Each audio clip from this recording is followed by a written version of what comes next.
আজকের ঘটনাটা আপনাদের একটু হলেও চমকে দেবে।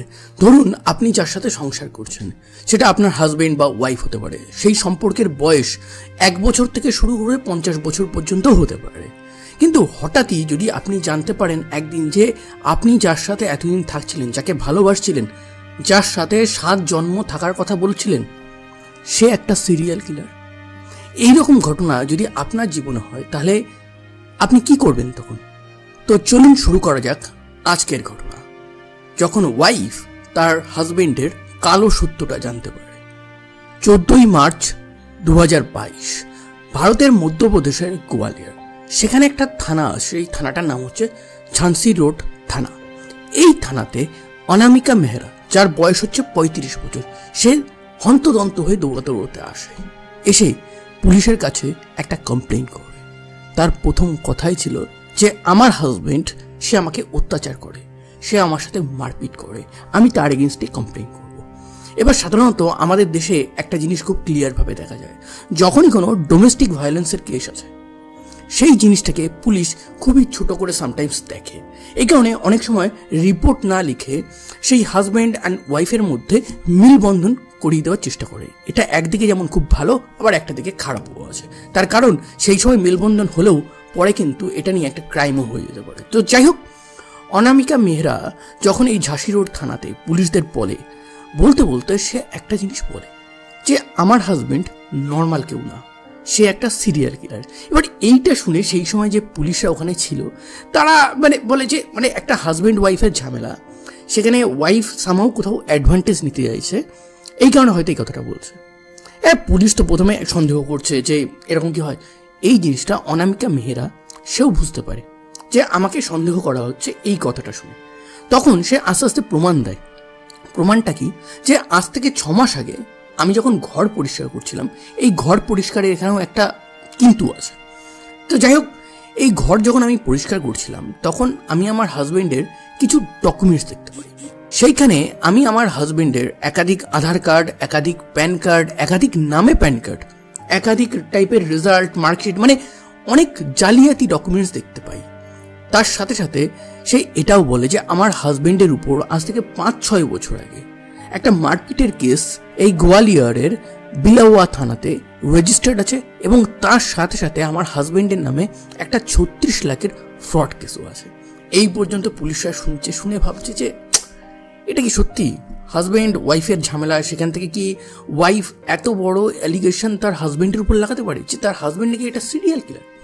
এইবার থানাতে যে পুলিশরা ছিল তাদের মধ্যে একজন এই অনামিকা মেহরাকে ভালোভাবে আইডেন্টিফাই করতে পারে। সেই পুলিশ অন্যান্য পুলিশদের একটা আলাদা রুমে ডেকে নিয়ে যায়। রুমে ডেকে নিয়ে গিয়ে বলে যে এই অনামিকা মেহরা যে সে মহিলা না, মধ্যপ্রদেশের গোয়ালিয়রের ওয়ান অফ দ্য বিগ বিজনেসম্যানের মেয়ে হচ্ছে এই অনামিকা মেহরা। সেই শুনে পুলিশ একটু ব্যাকে আসে, ভাবে যে হতেও পারে এই মহিলা সত্যি বলছে। তার কারণ এই মহিলা তার হাজবেন্ডের কাছ থেকে টাকা পাওনার কোনো ব্যাপার নেই, তার কারণ তার বাবা অলরেডি বড় লোক। তাহলে কেন ফাঁসাচ্ছে? অন্য কিছু হলে তদন্ত করা যাবে। এবার পুলিশ প্রথম যে বিলাওয়া থানা আছে সেই থানাতে ফোন করে ভেরিফিকেশন করে যে সত্যি সত্যি তার যে হাজবেন্ড আছে এই অনামিকা মেহরার, যার নাম হচ্ছে রাজেশ মেহরা, তার এগেনস্টে কি কোনো কমপ্লেইন আছে। বিলাওয়া থানা বলে হ্যাঁ, আমাদের এখানে এই রাজেশ মেহরার নামে 2টো কেস আছে, একটা 36 লাখের ফ্রড এবং তার সাথে সাথে 5-6 বছর আগে একটা মারপিটের কেসও আছে। সেগুলো কোর্টে চলছে, সবকটাতেই বেলে আছে। এইবার পুলিশ কনফার্ম হয় যে এই মেয়েটা এই ব্যাপারটা যেটা বলেছে সেটা তো ঠিক বলছে, তার 50% এখানে সত্যি। কিন্তু সিরিয়াল কিলার, এটা একটা বড় এলিগেশন, এর তো কোনো প্রমাণ নেই, জাস্ট ফেক ডকুমেন্ট ছাড়া। ফেক ডকুমেন্টের আন্ডারে তো আমরা কেস করতেই পারি, কিন্তু সিরিয়াল কিলার সেটা কিভাবে প্রমাণ করব? পুলিশ ভাবে যে না, কেসটাকে ডোমেস্টিক ভায়োলেন্স হিসাবে না নিয়ে এটার একটু গভীরে গিয়ে তদন্ত করা উচিত। পুলিশ তদন্ত শুরু করে। এবার পুলিশের তদন্তের প্রথম কোশ্চেন কিন্তু এই অনামিকা মেহরার কাছেই আসে। অনামিকা মেহরাকে বলে যে তুমি যে এই রাজেশ মেহরার সাথে বিয়ে করেছিলে 2014 সালে, তোমাদের যে একটা বাচ্চাও আছে, তোমাদের পরিচয় কিভাবে হয়েছে, ওর অ্যাকচুয়াল বাড়িটা কোথায়? তখন এই অনামিকা একটা ঘটনা শোনায় 2014 সালে। 2014 সালে এই অনামিকা মধ্যপ্রদেশের গোয়ালিয়র থেকে দিল্লি যাচ্ছিল ট্রেনে করে। তো সেই সেম ট্রেনে এই রাজেশ মেহরার সাথে পরিচয় হয়। কথা বলতে বলতে একসময় অনামিকা বলে যে আমি দিল্লি যাচ্ছি একটা চাকরির জন্য। অনামিকা বেশ শিক্ষিত ছিল, তার ভালো ভালো ডিগ্রিও ছিল, সে দিল্লিতে যাচ্ছে একটা চাকরির খোঁজে। এইবার তখন রাজেশ মেহরা বলে যে আমার দিল্লিতে কিছু চেনা জানা মানুষ আছে যারা তোমাকে একটা ভালো জব দিতে পারবে। তো অনামিকা বলে যে ঠিক আছে, কিছু হেল্প পেলে তো ভালো। এবার দুজনে দিল্লি যায়। দিল্লি গিয়ে অনামিকা মেহরা সত্যি সত্যি এই রাজেশ মেহরার হেল্পে একটা ভালো চাকরি পায়। এরপর এদের মধ্যে একটা ভালো সম্পর্ক হয়ে যায়। এদের যে থিঙ্কিং আছে সেই থিঙ্কিংটাও ম্যাচ করতে লাগে। এই কারণে অনামিকা মেহরা ডিসাইড করে যে আমি হয়তো আমার জীবনসঙ্গী পেয়ে গেছি, এবং রাজেশ মেহরাও সেম জিনিসটা ভাবে। এরপর 2014 সালে এরা বিয়ে করে না। 2016 সালে এদের একটা ফুটফুটে বাচ্চা হয়। কিন্তু এই বাচ্চা হওয়ার 1 বছর পর মানে 2017 সাল থেকে সমস্ত কিছু চেঞ্জ হয়ে থাকে। এই যে রাজেশ মেহরা আছে, এই রাজেশ মেহরা কন্টিনিউয়াসলি এই অনামিকা মেহরার উপর অত্যাচার করছিল। অনামিকা মেহরা বুঝতে পারে যে এই যে ভালোবাসার নাটকটা ছিল এটা অ্যাকচুয়ালি একটা সত্যি নাটক ছিল। এখানে কোনো ভালোবাসাই ছিল না, এখানে মেইন টার্গেট ছিল আমার যে বাবার পয়সা আছে সেই পয়সা। সেটা হয়তো ডাইরেক্টলি চাইতে পারছে না, কিন্তু ইনডাইরেক্টলি কোনোভাবে আদায় করতে চাইছে। এই কারণে 2021-এর জুলাই আগস্ট মাস নাগাদ অনামিকা কিন্তু রাজেশের ঘর ছেড়ে তার বাপের বাড়ি চলে যায়। এবং যখন সে বাপের বাড়ি যাচ্ছিল, যখন সে তার জামা কাপড় গোছাচ্ছিল, তখনই এই যে রাজেশ মেহরা আছে তার যে ফেক ডকুমেন্টগুলো আছে সেগুলো সে দেখতে পায়। কিন্তু প্রথমে সে বলেছিল যে আমি ঘর পরিষ্কার করতে গিয়ে এই জিনিসটা আমি দেখতে পাই। তার কারণ তখনও তার মনে হচ্ছিল যে পুলিশ বিশ্বাস করবে কি করবে না, এই কারণে প্রথমটুকু সে মিথ্যা বলেছিল। পরে সে বলে যে আমি যখন বাড়ি থেকে বেরিয়ে যাচ্ছিলাম তখন সেই ডকুমেন্টসটা দেখতে পাই। ভালো কথা। এইবার পুলিশ ডিসাইড করে যে গল্প তো অনেক হলো, এবার ভেরিফিকেশনের টাইম। অনামিকা মেহরার যে ঘটনা আছে তার 50% তো মিলে গেছে, এইবার বাদ বাকি 50% সেটা মেলাতে হবে। এবং সেই জিনিসটা কার কাছ থেকে ভেরিফাই করা যায়? অবশ্যই রাজেশ মেহরা। এবং রাজেশ মেহরা সেই সময় তো ওই গোয়ালিয়রে ছিল, সে কোথাও পালিয়ে যায়নি। তো পুলিশ তাকে ধরে, পুলিশ তাকে যখন ধরতে যায়, ধরে যখন নিয়ে আসছে, তার মাঝেই অনামিকা মেহরা আরো বেশ কয়েকটা কথা বলে। অনামিকা মেহরা বলে যে আজ থেকে 6 মাস আগে যখন আমি রাজেশ মেহরার ঘর ছেড়ে বাপের বাড়ি চলে গেছিলাম, ঠিক তার কয়েকদিন পরেই এই রাজেশ মেহরা আমাকে অনেক বুঝিয়ে ঘরে ফেরানোর ট্রাই করে, কিন্তু আমি ঘরে ফিরিনি। তার কারণ ওর ফেক ডকুমেন্ট, ওর ব্যাপারে কেস আছে, এই জিনিসগুলো জানতে পেরে আমার মনে হয়েছিল যে যদি আমাকে মেরে ফেলে, এই কারণেই ফিরিনি। কিন্তু সে বলে যে ঠিক আছে, আমার সাথে তুমি সম্পর্ক রাখবে না, আমার সাথে ডিভোর্স নেবে, সমস্ত কিছু আমি মেনে নিচ্ছি, কিন্তু লাস্ট টাইম একবার আমাকে দেখা করো। যখন সে দেখা করতে যায় তখন এই রাজেশ মেহরা তার দলবলের সাথে এই অনামিকাকে কিডন্যাপ করার পর্যন্ত প্ল্যান করে। এবং এইটা আজ থেকে 3-4 দিন আগের ঘটনা। মানে এটা 14ই মার্চ 2022-এ গিয়ে সে গোয়ালিয়র থানাতে কমপ্লেন করছে। জাস্ট 3-4 দিন আগে তাকে কিডন্যাপের প্ল্যান করেছিল এই রাজেশ মেহরা, হয়তো কিডন্যাপ করে তাকে মেরেও ফেলতে পারত। এই ঘটনা যখন অনামিকা মেহরা তার বাবাকে বলে, তার বাবা বলে যে তুমি পুলিশ স্টেশনে যাও, গিয়ে এই রাজেশের নামে কমপ্লেইন করে আসো, তার কারণ এর অবস্থা আমার ঠিকঠাক মনে হচ্ছে না। এইবার রাজেশ মেহরা থানাতে আসে। থানাতে এসে তার যখন ওয়াইফকে দেখে তখন সে চমকে যায়। এইবার পুলিশ তাকে গিয়ে ইনভেস্টিগেট করা শুরু করে। ইনভেস্টিগেট করতে করতে প্রথমে তো সেই রাজেশ মেহরা নানান কিছু বলছে যে আপনি অনামিকার কথায় আমাকে এইভাবে অ্যারেস্ট করতে পারেন না, ডোমেস্টিক ভায়োলেন্স করেছি তার কোনো প্রমাণ নেই, আমার এগেনস্টে যে কেস আছে সেটা অলরেডি কোর্টে আছে, চলছে, আপনি সেই কারণে আমাকে এখন টানতে পারেন না। আর সিরিয়াল কিলার, অদ্ভুত ব্যাপার, প্রমাণ কই? পুলিশকে কন্টিনিউয়াসলি কাউন্টার করছে। পুলিশ একটা কোশ্চেন করছে, সে আবার কাউন্টারে বলছে আপনাদের কাছে কি প্রমাণ আছে, আপনাদের কাছে কি প্রমাণ আছে।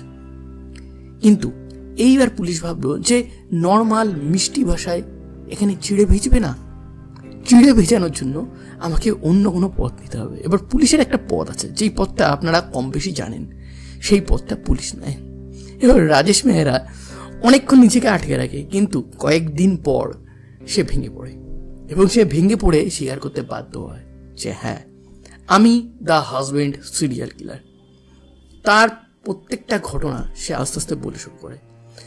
অনামিকা 2014 থেকে 2022 পর্যন্ত এই রাজেশ মেহরার যে ঘটনা আছে বা যে লাইফস্টাইল আছে সমস্ত কিছু সে বলেছে।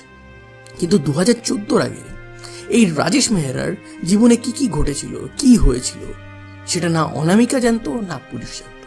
সেই জিনিসটা একমাত্র রাজেশ জানতো। এবার রাজেশ বলতে শুরু করে। রাজেশ যখন বলতে শুরু করবে তখন পুলিশের মাথায় হাতও পড়বে এবং পুলিশের লজ্জাও লাগবে। তার কারণ সঠিকভাবে যদি পুলিশ আজ থেকে 9 বছর আগে তদন্ত করত, তাহলে এই ক্রাইমগুলো হতো না, অনামিকার লাইফটাও এইভাবে শেষ হতো না। কি ছিল সেই স্টোরি? এই রাজেশ মেহরা অ্যাকচুয়ালি রাজেশ মেহরাই ছিল না, এর অ্যাকচুয়াল নাম ছিল রাজেশ কামারিয়া। 12th ফেল একটা মানুষ, যার বাড়ি কিন্তু ওই গোয়ালিয়র শহরে। দেখুন, গোয়ালিয়র শহরটা কিন্তু খুব একটা ছোটখাটো শহর না। সাউথের লোক নর্থকে চেনে না, আবার ওয়েস্টের লোক ইস্টকে চেনে না, এরকম একটা ব্যাপার। তো সেই ক্ষেত্রে এই যে রাজেশ কামারিয়া আছে, সে নাম চেঞ্জ করে করে অনেক কিছু করতো। সে প্রথম থেকেই পুরো বেলাল্লাপানা ছিল, প্রচুর খরচা করতো, কিন্তু তার কাছে কোনো টাকা ছিল না। এবার এই রাজেশ কামারিয়ার একটা বন্ধু ছিল, সেই বন্ধুটার নাম হচ্ছে মনোজ। এই মনোজ বিবাহিত ছিল, মনোজের একটা ওয়াইফও ছিল, তার 2টো বাচ্চাও ছিল। এবার এই মনোজের বাড়িতে কন্টিনিউয়াস এই রাজেশের যাতায়াত ছিল, এবং এই যাতায়াত করতে করতে এই যে মনোজের ওয়াইফ, যার নাম হচ্ছে গীতা, এই গীতার সাথে এই রাজেশের প্রেম হয়ে যায়। এবং রাজেশ আর গীতা প্ল্যান করে যে তারা বিয়ে করবে, একসাথে সংসার করবে। কিন্তু মাঝে তো একটাই বাধা, সেই বাধাটা হচ্ছে এই রাজেশের বন্ধু মনোজ। তাহলে মনোজকে তো সরিয়ে ফেলতে হবে। এবং গীতার পারমিশন নিয়ে এই রাজেশ ডিসাইড করে মনোজকে কি করে সেই এই লাইফকে, তাদের জীবন থেকে পুরোপুরি সরিয়ে দেবে। তারা প্ল্যান করে এই মনোজের সাথে রাজেশ বিয়ার খায়। সেই বিয়ারের মধ্যে ওষুধ মেশানো ছিল, যেটা হচ্ছে ঘুমের ওষুধ, যার ফলে ঘুমের ওষুধের ওভারডোজে এই মনোজের মৃত্যু হয়। এরপর গীতা আর রাজেশ মিলে এই মনোজের যে বডিটা আছে, সেই বডিটা সেই গোয়ালিয়রের একটা নদীতে ফেলে দেয়, এবং এই মনোজের লাশটা আর কোনোদিনও পাওয়া যায়। এইভাবে কন্টিনিউয়াস 1 বছর কেটে যায়, মনোজের কোনো আর পাত্তা নেই। গীতা, মনোজের যে ওয়াইফ ছিল, সে এটা রটিয়ে দেয় যে তার হাজবেন্ড হয়তো অন্য কারোর সাথে পালিয়ে গেছে, সে হয়তো আর ফিরে আসবে না। এই জিনিসটা মনোজের যে ফ্যামিলি মেম্বার ছিল, আত্মীয়রা ছিল, তারাও মেনে নেয়। এরপর গীতা প্রস্তাব দেয় যে আমি এই 2টো বাচ্চাকে নিয়ে কোথায় যাব? রাজেশ আমাকে বিয়ে করতে চায় এবং এই বাচ্চাগুলোর দায়িত্ব নিতে চায়। তারা সবার সম্মতিক্রমে 2011 সালে বিয়েটা সেরে নেয়। এবং এই যে মনোজকে এই রাজেশ এবং গীতা মিলে যে হত্যা করেছিল, এই হত্যাটা করেছিল 2009 সালে। 2 বছর পর তারা বিয়ে করে। এরপর তারা উত্তরপ্রদেশে শিফট হয়ে যায়। সেই গোয়ালিয়রে তারা আর থাকেনি, সমস্ত কিছু ভালো চলছিল। এইবার এই রাজেশ গীতার সাথে বিয়ে করেছিল মেনলি টাকার জন্য। তার কারণ মনোজ একটা বিজনেসম্যান ছিল, তার কাছে বেশ টাকা ছিল, এবং তার মারা যাওয়ার পর বা সে নির্দোষ হওয়ার পর তার প্রপার্টি, তার টাকা সমস্তটাই গীতা পেয়েছিল। 2013 সাল আসে। গীতাও বুঝতে পারে যে এই রাজেশের ধান্দা খুব একটা ভালো না। রাজেশ তাকে জাস্ট টাকার জন্য প্রেম করেছিল, ভালোবেসেছিল। এখন তার টাইম ফুরিয়েছে, তার যে টাকা পয়সা ছিল সেগুলো রাজেশ তার নিজের নামে করে নিয়েছে। তো এইবার 2013 সালে এই রাজেশ গীতা এবং তার 2 সন্তানকেও হত্যা করে, এবং এইবার সে তার ভাই এবং জামাইবাবুরও হেল্প নেয়। কিন্তু এই কেসটাও অদ্ভুতভাবে উত্তরপ্রদেশ পুলিশ ইনভেস্টিগেশনই করেনি। 2013-তে এই ঘটনার পর যে জায়গাতে এই ঘটনাটা ঘটেছিল, রাজেশ সেখান থেকে অন্য জায়গায় চলে যায়। সে ফেক ডকুমেন্ট বানায়, অন্য নাম নেয়। যেখানে ভাড়া থাকছিল সেখানে একজনের নাম ছিল রাজেশ মেহরা, সেই নামটা তার ভাল লাগে, এবং এই নামটাও সে কপি করে তার নিজের জীবনে এবং ডকুমেন্টসে। এরপর উত্তরপ্রদেশের অন্য একটা জায়গায় সে শিফট করে। সেখানে সে একটা ভাড়া বাড়িতে থাকছিল। যে ভাড়া বাড়িতে থাকছিল সেটা একটা পিডব্লিউডি ইঞ্জিনিয়ার ছিল। তার যে ওয়াইফ ছিল সেও একজন প্রফেসর ছিল। এবার ওখানে থাকতে থাকতে এই যে রাজেশ কামারিয়া আছে, এই রাজেশ কামারিয়ার প্রেম হয়ে যায় ওই পিডব্লিউডি ইঞ্জিনিয়ারের যে ওয়াইফ ছিল তার সাথে। কন্টিনিউয়াস তাদের মধ্যে শারীরিক সম্পর্ক, প্রেম সম্পর্ক প্রায় ওপেনলি চলছিল।